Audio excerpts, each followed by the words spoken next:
Hey everybody, welcome back to my kitchen. We are going to make something really good for dinner tonight. Do you like Italian sausage? Do you like stews? We like both. So we are going to make an Italian sausage stew today. I have my pan preheated and I have two 1-pound packages of Italian sausage. Doesn't matter if it's hot, mild, whatever your family likes. I did say I have that preheated, right? And as you can tell, it's nice and warm. Okay. Get this in here.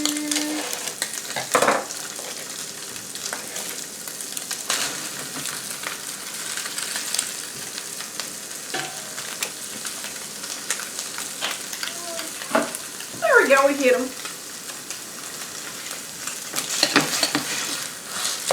Chop the meat up and spread it out just a little bit.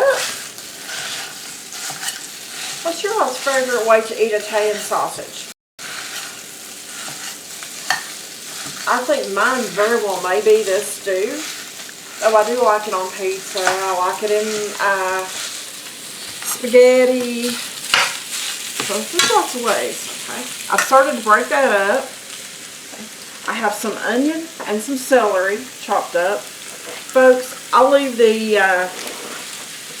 instructions in the description box so you don't have to worry about trying to figure out what I put in there. Okay. I have some garlic. I must admit, I did take the easy way out, folks. This is garlic I bought at the grocery store. Got about 2 good teaspoons in there. And let's just stir this around and we'll get this browned up for you.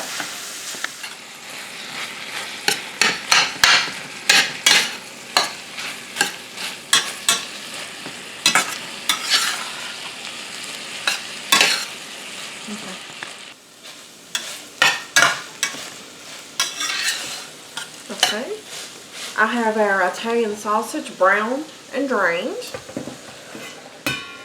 So let's transfer to something a little bigger.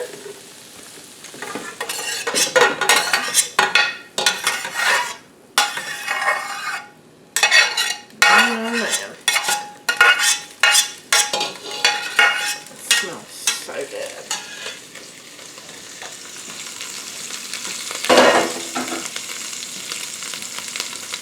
Okay, I'm going to add 4 cups of water. Okay, we're going to add some fire roasted diced tomatoes. You can use store-bought or you can use home canned. It doesn't really matter. Whichever one you have on hand. Okay, and I have a small can of tomato paste, 6 ounce. Going to make it nice and rich, nice and tomatoey.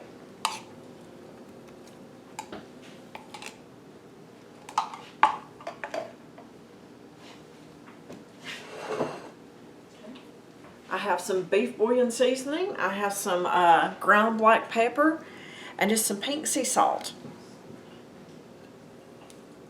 Let's put that in there. Keep it a quick little mix.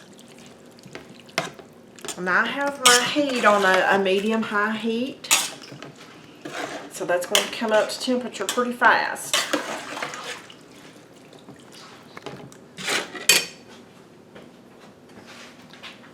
Okay, folks, the recipe calls for frozen spinach. I don't have frozen spinach. I don't have fresh spinach, but I found a can of spinach today. So I drain the liquid off of this. So let's put that in there. Then we'll give it a stir and go from there. Go ahead. Okay, we have our spinach stirred into our stew. Okay, last ingredient, it calls for strictly rice cauliflower. Well guys, yet again, I'm substituting. use what you got. A recipe's a guideline. I have cauliflower medley. Has some peas and carrots in there. That's okay. No big deal. So we're just going to put this in here. Stir it up for a minute so it will sink down in there. There we go. Trust me guys, this is so good. I have made this multiple times, and every time that I make it, it's a family favorite. I know this looks a little thick right now, but there is water in that cauliflower that will cook out. Okay, and there's ice crystals and whatnot because it's frozen. If it is too thick for you, it's simple. And just a little bit more water. It's fine. It works. But the way this is right now, it's low carb. If you want to add kidney beans or something like that, then that'd be fine. Just drain them and rinse them and put them right in there. Make it more like a minestrone soup with Italian sausage. It's all what you like. Feel free to alter any recipe because I do all the time. But anyway, let's put the lid on this and let it come up to a good boil. Turn it down to simmer, and it needs to simmer for maybe 20 minutes. Once it comes to the boil, you turn it back down. So we are almost ready for dinner, folks. All right. Look how nice and thick this is. It is absolutely beautiful.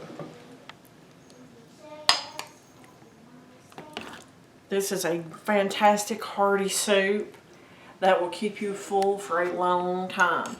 It's not loaded down with carbs. It's going to make your sugar spike and then make you have to go to sleep in a little bit. You guys really need to give this a try. Okay. You can serve this with a low carb jalapeno keto cornbread. That's absolutely fantastic. I will put the link to that in the description box. I didn't make it today. I didn't have time. Or you could also do some little keto cheese crisp crackers. Those are super easy. You just take some real cheese, put them on parchment paper, put some everything bagel seasoning on them or garlic powder, garlic salt, and bake them at about 400 for about 7 or 8 minutes until the cheese melts and they start crisping up. But anyway guys, thanks for watching and we'll see you on the next video.